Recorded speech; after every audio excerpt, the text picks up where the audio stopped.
Hello. Now that you know how to run molecular dynamics simulations using ASC, we are in a position to talk about the purpose of the final two assignments that you are supposed to complete for this module.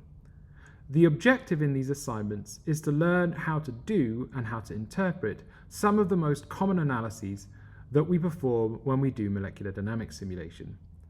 Without further ado then, let's talk about one of these forms of analysis and learn to compute a radial distribution function. So, for you to complete this exercise, I generated a trajectory for you by using a piece of code that looks like this. You will notice that this code stores the trajectory for you. When you come to completing your assignment, you will need to run the MD and then analyze the trajectories that are generated yourself. For now, though, I have given you the mytraj.traj file that is output by this piece of code. When we calculate the radial distribution function, we are trying to estimate the probability of finding two atoms a distance r apart. Well, sort of, but we will come to that later in the video. For now, let's think about how we might actually estimate the probability that the atoms are a distance r apart. I hope that after having done a few of my assignments, you are thinking already that to calculate this probability, we're going to need to calculate some sort of histogram. If you are thinking this, well done, because that is exactly what the code that I'm showing here is doing. Notice that this first loop here runs over all the frames in the trajectory. I then calculate the distances between all the atoms and store that data in an n by n matrix, where n is the number of atoms. I can then loop over all the pairwise distances within this double loop here. There are n times n minus 1 over 2 distinct pairwise distances to loop over here. These are the elements in the lower triangle of the distances matrix. There is no need to consider the upper triangle of the matrix, as the I, j, and ji elements of this matrix are the same. They are both equal to the distance between atom I and atom j. Within the loop, you then see that I determine a bin of my histogram to add this particular distance to. I then increment the element of the histogram vector by 2. The reason we are adding 2 here will be made clear later in this video. For now, simply note that the histogram this code is generated is unnormalized. It thus doesn't matter what number I add to histo here when I count that there is a distance in that bin.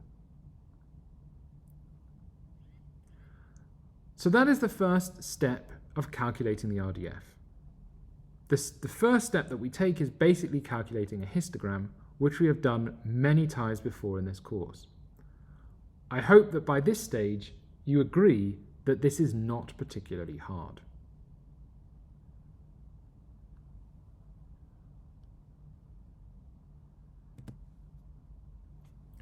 Now you may be asking why it is necessary to calculate this histogram. Throughout the course on statistical mechanics, we have learned that if the temperature is fixed, you can calculate the probability that the system will be in a particular microstate by taking the energy of the microstate and inserting it into the expression e to the minus beta times the energy. It is thus not unreasonable to ask why the probability the atoms are a distance r apart is not simply equal to e to the minus beta times the value of the pair potential for the distance of interest as shown here.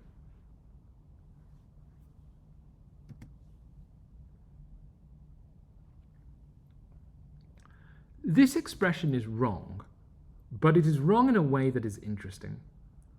The expression would be correct if we were studying a pair of isolated atoms in 1D, as the total energy of that system can be calculated as a function of the single coordinate that appears in the potential V.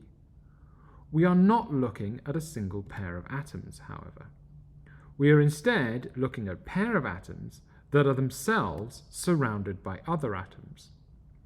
When we calculate the probability distribution that was introduced in the previous slide, we are therefore incorporating the effect that these other atoms have on the distance between the two atoms of interest in a mean field way. In other words, we are averaging out the effect that the other atoms have on the probability of finding a pair of atoms a distance r apart.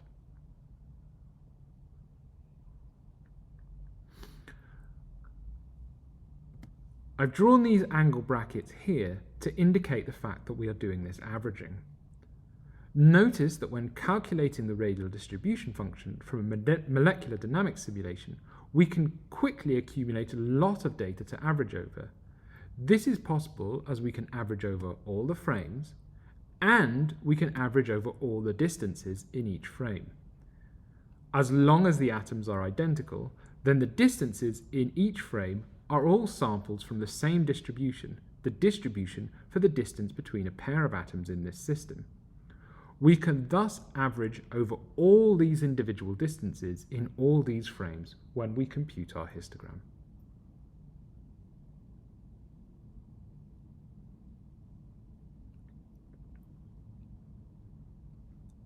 I hope I've convinced you that the probability of finding an atom I and j, a distance r apart, cannot be calculated from the pair potential that acts on the distance rij.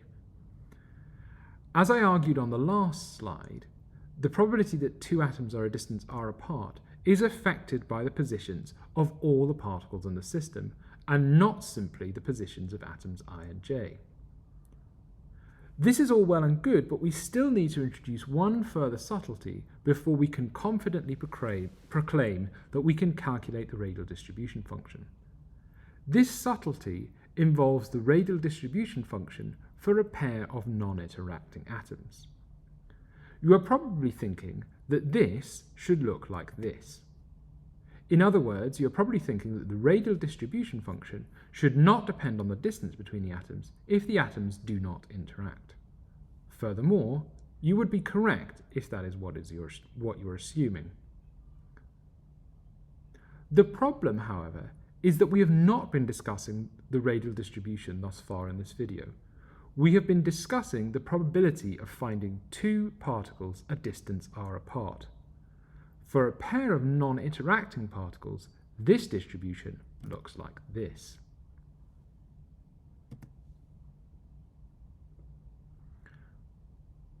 The reason why can be understood if we think a little more carefully about what we are calculating. Suppose that the black dot here is the first atom of the two atoms of interest.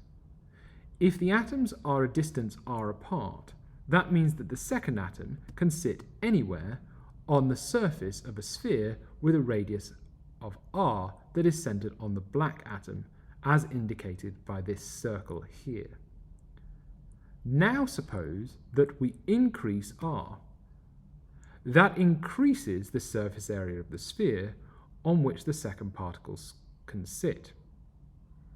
The fact that non-interacting particles are more likely to be further apart is this simply a consequence of the fact that there is a larger phase space volume when the distance between the particles are larger. If R2 is greater than R1, there are more microstates that have R equals R2 than there are microstates that have R equals R1.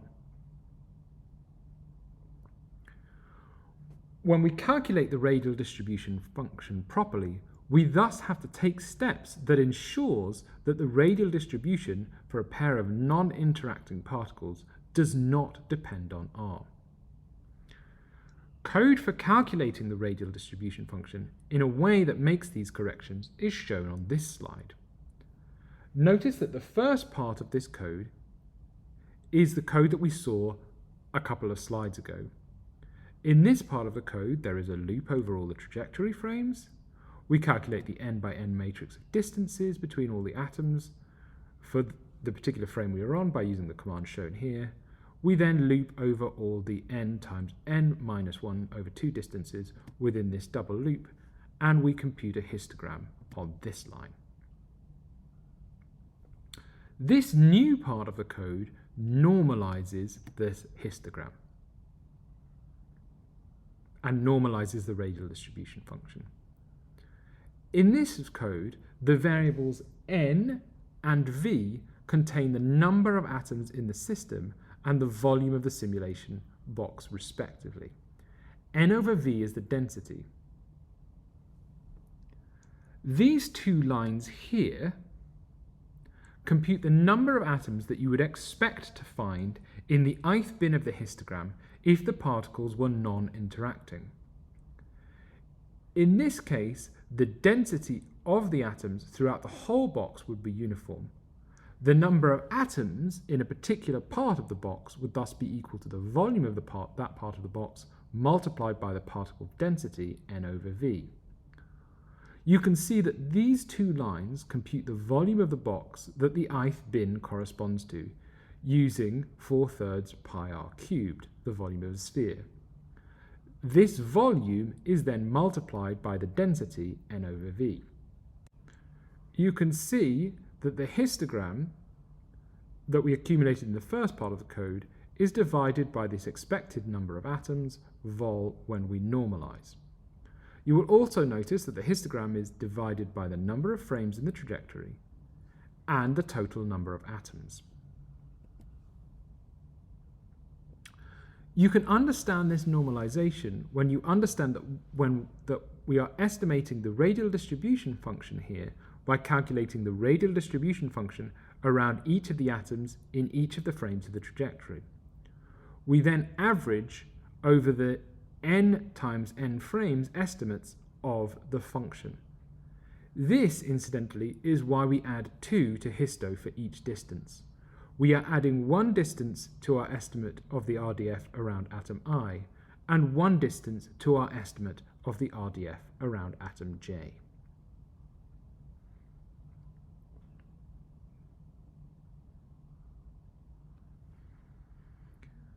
Once the dust settles on the programming and you plot the radial distribution function that you obtain from this code, you get a result something like this. This result shows you that atoms are more likely than a pair of non-interacting particles to be separated by these distances, and they are less likely to be separated than a pair of non-interacting particles to be separated by these distances. In other words, you see that there is some structure in the distribution of distances between particles because of the interactions between the particles. If you lower the temperature, the amount of structure increases. The peaks in the radial distribution function get sharper and higher. By contrast, if you increase the temperature, the structure disappears. The radial distribution function becomes flat and resembles that for a pair of non-interacting particles. And that is pretty much all there is to the radial distribution function. Now it is your turn. Try the exercises and see if you're able to write code to calculate the radial distribution functions using the ideas that I've introduced in this video. For now, thanks for your attention and good luck.